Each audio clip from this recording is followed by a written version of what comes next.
Assalamualaikum warahmatullahi wabarakatuh. Alhamdulillah kita sudah sampai pertemuan 5. Semoga kalian sehat dan yang berpuasa selamat menjalankan ibadah puasa. Semakin semangat ketika kalian berpuasa, insya Allah dapat pahala. Pertemuan 5 ini membahas tentang pengembangan pseudocode struktur kontrol pengulangan. Ada 5 pembahasan definisi jenis pseudocode, text checking, dan algoritma. Yang pertama, 3 cara penempatan keputusan pengulangan. Pengulangan ini adalah instruksinya berulang-ulang pada awal pengulangan, pada akhir, dan menjumlahkan angka. Leading decision loop. Kondisi diuji sebelum beberapa instruksi dieksekusi. Ini menggunakan do while, lalu instruksi counter and do.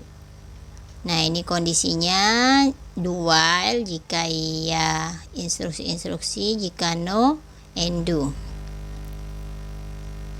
Contoh kasus, sebuah hotel membuat penawaran kamar yang dikelompokkan berdasarkan bilangan genap. Jumlah kamar sebanyak 5.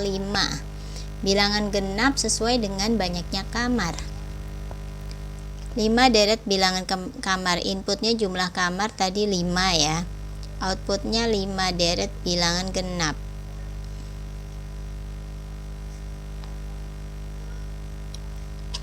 Prosesnya, jika I kurang dari sama dengan jumlah kamar, lakukan pengulangan berikut A sama dengan A plus 2. Karena bilangan genap itu dari angka 1, dari angka 2 dan ditambah 2 terus menerus, nah makanya A sama dengan A plus 2. Nah, inputnya ini adalah A dimulai dari 2 dan dicetak A. Karena ini dual terus menerus, makanya I plus 1. Dia sampai melangkah ke depan sekali.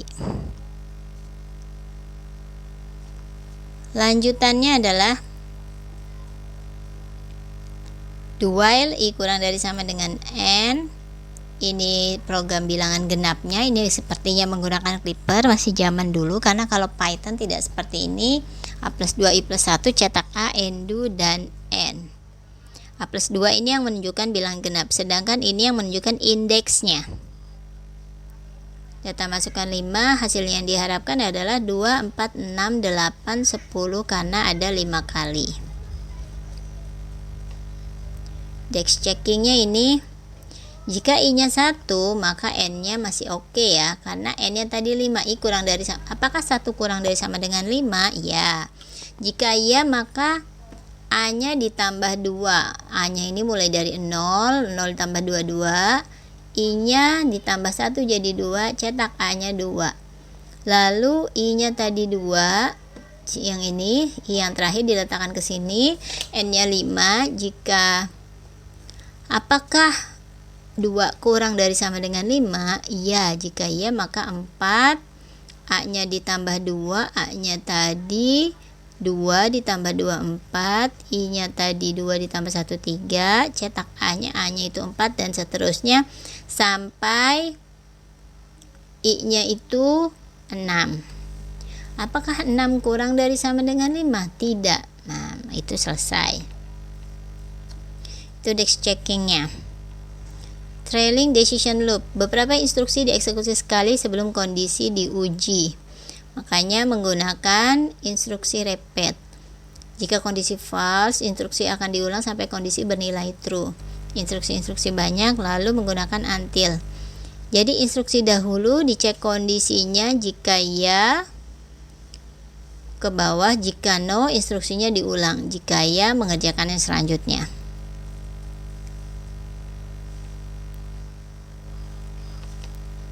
Trailing decision loop, contoh kasusnya, sebuah bank membuat nomor antrian berdasarkan bilangan ganjil. Jumlah antriannya maksimal 5. Berikan bilangan ganjil sesuai jumlah antrian. Jadi ada 5 angka ya.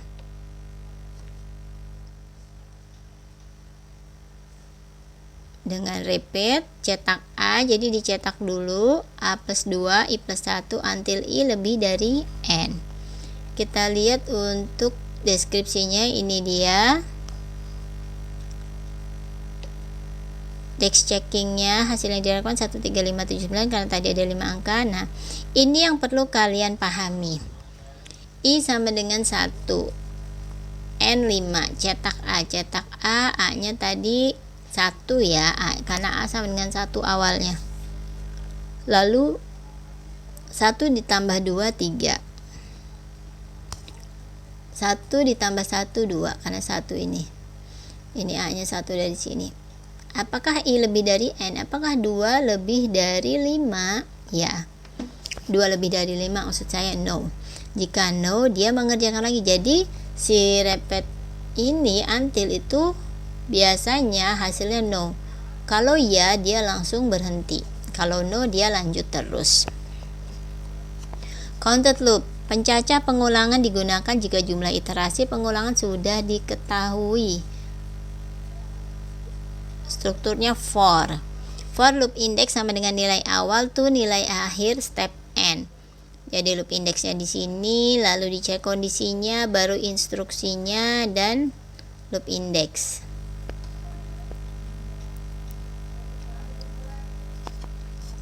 Buatlah sebuah deret bilangan sebanyak 5 yang menampilkan angka 1, 4, 9, 14, 25. Jadi sudah diketahui ya, deret bilangannya 1, 4, 9, 14, 25. Input jumlah bilangan, outputnya 5 deret bilangan akar kuadrat. Jika I kurang dari sama dengan jumlah bilangan, lakukan pengulangan berikut. Solusinya seperti ini, SQR. Karena kalau kita lihat ini adalah pangkat 2. 1 pangkat 1 1, 2 pangkat 2 4. Nah, perintahnya menggunakan SQR. Nah, ini for I sama dengan 1 to N cetak A sama dengan SQRI.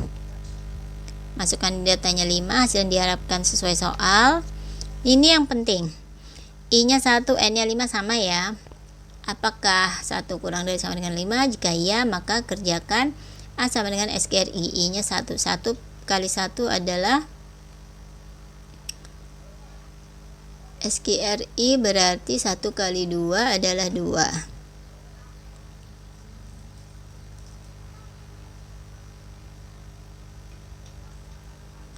Cetak A 2.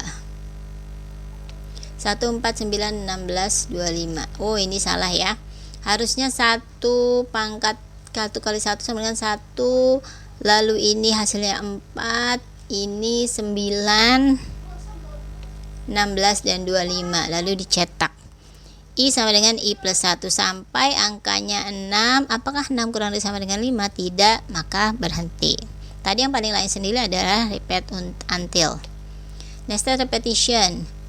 Nested repetition terjadi jika di dalam pengulangan terdapat statement pengulangan yang lain. Jadi di dalam do while ada do while lagi. Nah, ini lebih ribet. Ini digunakan untuk dimensi 2 ya.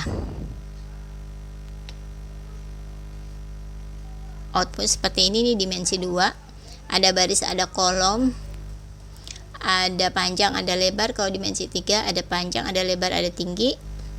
Jumlah baris dan kolom, inputnya outputnya angka sesuai baris dan kolom.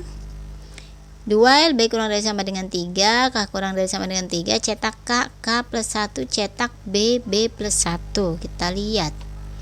Ini proses inputnya B dan K, prosesnya tadi dari do while sampai undo, outputnya cetak. Tabel dex checknya. Tadi kita lihat tadi, do while yang pertama adalah huruf B, do while yang kedua adalah huruf K. Jadi, huruf B ini hanya muncul sekali, angkanya sama, sampai K-nya itu bernilai no atau false. Baru huruf B-nya itu berubah, lalu K-nya juga akan muncul sampai bernilai no. Ini 1, 2, 3, lupa tertulis kayaknya nih ya. 1, K-nya 1, B kurang dari sama dengan 3. 1 kurang dari sama dengan 3, yeah. 1 kurang dari sama dengan 3, ya. Cetak B, berarti cetak 1. K-nya ditambah 1, 2, B sama dengan B plus 1. B plus 1 ini 2. B plus 1 ini belum, karena ini di luar do while. Jadi dikerjakan yang di dalam do while dulu sampai no, baru B-nya bisa bertambah. Dan seterusnya. Lalu ketika B-nya 2, K-nya itu harus dari awal lagi, harus dari 1 lagi. Itu kalau while atau do while di dalam while atau do while. Jadi perulangan di dalam perulangan selalu seperti itu. Jadi dia baris dulu baru kolom.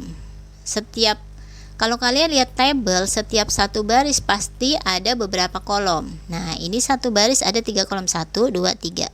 Di baris kedua ada 3 kolom lagi, 1, 2, 3. Seperti itu. Nah, ini ada latihan, kalian bisa kerjakan.